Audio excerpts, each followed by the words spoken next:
आपकी जन्मस्थली पर महाकुंभ पर्व चल रहा है, आप श्रद्धालुओं को, सरकार को कोई संदेश देना चाहेंगे? मैं इस विषय पर बस सिर्फ इतना कहना चाहता हूं, कुंभ क्या है पहले इसको समझ लीजिए, क्योंकि कुंभ का प्रोपोगंडा ज्यादा है, कुंभ कुंभ नहीं है।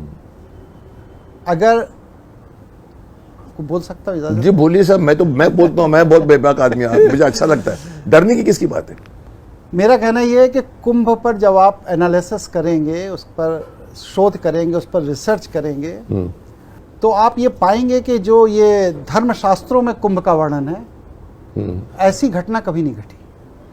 अमृत मंथन, हाँ, आप ये बताइए कि आपके पास 84 करोड़ देवता हैं, नहीं 33 करोड़ देवता, 33 लाख, 33 कोटि बोलते हैं। हाँ कोटि, चलिए देवता है, हाँ। और लगभग इतने ही दानव होंगे, असुर होंगे। आप कोई ऐसी जगह इस पृथ्वी पर बता दीजिए जहां पर मंदराचल पर्वत बीच में रखकर और उसके ऊपर वासुकी लपेट कर 33 करोड़ आदमी इधर और 33 करोड़ आदमी इधर होकर उसको मत सके, कोई है?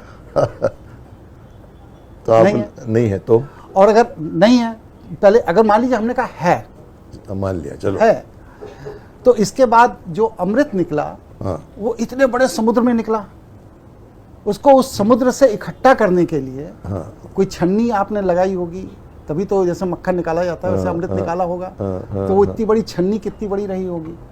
और फिर उसके बाद वह कलश, वो कलश में कैसे आ गई? हाँ, और फिर उसके बाद वह कलश जिसमें इतना बड़ा पूरे समुद्र का अमृत निकाल कर आपने डाल दिया, वो कलश कितना बड़ा रहा होगा, कल्पना कीजिए। और फिर उस कलश को समुद्र मंथन पूरी दुनिया में हुआ, लेकिन वह कलश भारत में ही रखा गया। भाई अफ्रीका में भी रखा जा सकता है, चाइना में भी रखा जा सकता है, दक्षिण अमेरिका में भी रख सकते हैं, आप भारत में ही रखे। कहने वाले थे उसको भारत ही था, ऐसा बोलते हैं। चलिए, भारत ही था, आपने भारत में रखा, आप वहां से लेकर भागे, क्योंकि दानव पीछे पड़े हुए हैं। दानव पीछे पड़े ना। पहला प्रश्न तो ये है कि जब दैत्य और दानव ने मिलकर संयुक्त रूप से प्रयास किया और अमृत निकला, तो उसमें दानव का अधिकार क्यों नहीं है? यही तो युद्ध है, यही युद्ध कौरव पांडव में यही तो युद्ध था। ये मेरा है, ये तो मेरा है, ये मेरा है, ठीक है। अब उसके लिए विष्णु जैसा योद्धा लहंगा चुनरी पहुंच करके नाचने गाने उसको करने के लिए, हाँ, पहुंच गया, दिग्भ्रमित करने के लिए। तो विष्णु जैसा योद्धा जब नाचने गाने लगा, तो उसका लड़का जयंत कलश लेके भागा। विष्णुपुत्र भागा, उसमें से भाग के गया कहाँ? वो नासिक में एक बूंद गिरा दी, एक उज्जैन में गिरा दी, एक प्रयाग में गिरा दी, और एक हरिद्वार में गिरा दी। फिर इसके बाद आगे क्यों नहीं गिरी? आगे क्या कलश का ढक्कन टाइट कर दिया? मतलब आपका कहने का मतलब है ये बूंद अफ्रीका में क्यों नहीं गिरी? नहीं, अरे भाई ऊपर बढ़ता तो चाइना में गिरनी चाहिए, फिर चाइना में क्यों नहीं गिरी, अफ्रीका में क्यों नहीं गिरी? नॉर्वे तक जाना, नॉर्वे तक होना चाहिए। नहीं, शायद मैं इसको मजाक से बोलूंगा कि भारत उसका तो पात्र था, तो भारत में ही गिरेगी वो। गिरी, मैं मानना, लेकिन सर पूरी रामायण मैंने पढ़ डाली, कहीं नहीं मिला। मुझे भगवान श्री राम ने कुंभ में कोई यात्रा की थी ऐसा मुझे नहीं है। अश्वमेघ यज्ञ है, सब कुछ अश्वमेघ है। तो अगर महाभारत में भी नहीं है। हाँ, सतयुग में समुद्र मंथन हुआ और सतयुग से ये प्रथा महाकुंभ की चली आ रही है, तो भगवान श्री राम तो वहां थे, चित्रकूट में थे। आपका मतलब है महाभारत काल, द्वापर में, वो त्रेता में कहीं भी कुंभ का वर्णन नहीं है। नहीं है, भगवान श्री कृष्ण कभी अश्वमेघ यज्ञ का है, वहाँ चीन का भी है, महाभारत में लिखा रहता है। चीन, किरात, मलेश, सब लोग आते थे, टैक्स देने आते थे वो उसमें। पर कहीं पर ये कुंभ का मेला, देखिए भाई धतराष्ट्र जी कुंभ मेला जा रहे हैं नहीं था, या भीष्म पितामह जी कुंभ मेला जा रहे हैं। मिश्रा जी, ये बात आपकी सही है। मैंने भी महाभारत बचपन में चाट ली थी पूरी, मतलब मैं एक एक पात्र को जानता हूँ, और वहां पर भी कलयुग का भी डिस्क्रिप्शन है, सब कुछ है। बट आपकी बात सही है, कुंभ का वर्णन नहीं। तो आपका लॉजिक कहता है कि अगर वो सतयुग में शुरू हुआ है तो त्रेता में भी आना चाहिए, द्वापर में भी आना चाहिए, कलयुग में भी आना चाहिए। आप कहते हैं वो कलयुग में आया, क्यों? आप इस पर डाउट करें तो आपको क्या लगता है, कुंभ मिथ है या मिथ या जो आप सत्य है? सनातन ज्ञान और हिंदू धर्म को कुंभ ही बचा सकता है। तो ये नागाओं के जो कल मैं वीडियो भी देखा, मैंने कल पहली बार, मेरे को भी डिटेल मालूम, बहुत बड़ी ट्रेनिंग की जाती है, उन लोगों को तैयार किया जाता है।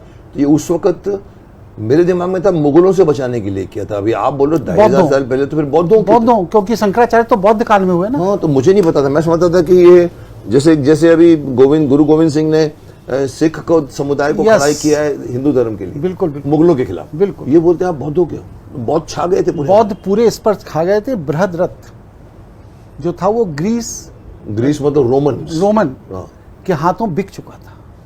अच्छा, इसीलिए तो पुष्यमित्र शुंग को उसकी गर्दन काट करके खुद को राजा घोषित करना पड़ा और कहा कि कल सुबह से भारत में जिसके मस्तक पर तिलक नहीं होगा और जिसके कंधे पर जनेऊ नहीं होगा उसकी गर्दन में काट दूंगा।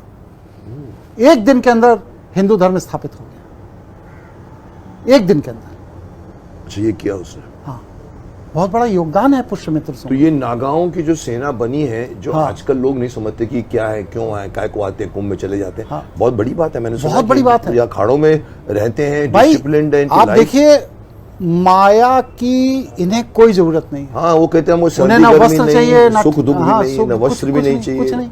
और ये सब अपना पिंडदान पहले स्वयं कर देते हैं, खुद कर जिससे देते कहीं हैं। मर जाऊं तो कोई अफसोस ना हो। वो पिंडदान भी स्वयं कर देते हैं।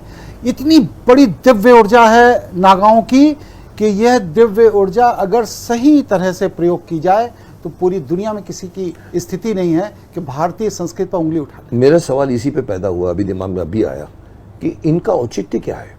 कहते हैं कि अभी इसके बाद हिमालय चले जाते हैं, हम लोग कंदराओं में रहते हैं और हम लोग साधना करते रहते हैं, लेकिन नागा साधाओं की उस वक्त जो ज़रूरत थी बौद्ध के खिलाफ, आज भी समाज के लिए ये नागा साधु या सेना या जो आप कह रहे हैं कि उन्होंने किया ही किया, उसका आज के टाइम पे क्या औचित्य है उसका, अगर और क्यों नहीं यूज होता? मैं बता दूं, ऐसा है कि जब शंकराचार्य के पद राजनीतिक पद हो जाएंगे, हाँ, राजनीति बन आज मतलब अपने जो आदिगुरु शंकराचार्य, उन्होंने 4 शंकराचार्य की स्थापना की, 4 पीठ की। 4 पीठ है, लेकिन हमारे भारत में 44 शंकराचार्य बन गए। बीजेपी का शंकराचार्य की टीम अलग है, कांग्रेस के शंकराचार्य की टीम अलग है, इसलिए मेरे को इनकी अलग, उनकी अलग।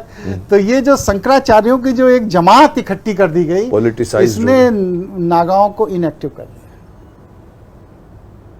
ओके, ये नहीं आने, मतलब इनको तो इस्तेमाल करना चाहिए आपको। जब इतनी बड़ी फौज को जो आप कुछ कर सकते हो, हमारी मिलिट्री है, डेफिनेटली पुलिस भी फोर्स है हमारी, लेकिन एक आध्यात्मिक फोर्स 20 लाख 20 लाख उसका सही इस्तेमाल करके, जैसे बांग्लादेश में इतना बड़ा हो जा रहा है। मैंने तो ओपनली बोल दिया था हाँ। कि मैं तो होता ना प्राइम मिनिस्टर, मैं कभी नहीं बनना चाहूंगा। मैं तो नेक्स्ट डे सेना को भेजता कि तुमने बांग्लादेश की स्थापना की थी 90 में, कितने, आप हर हर महादेव बोल के आप जाके अपने हिंदुओं की रक्षा कीजिए।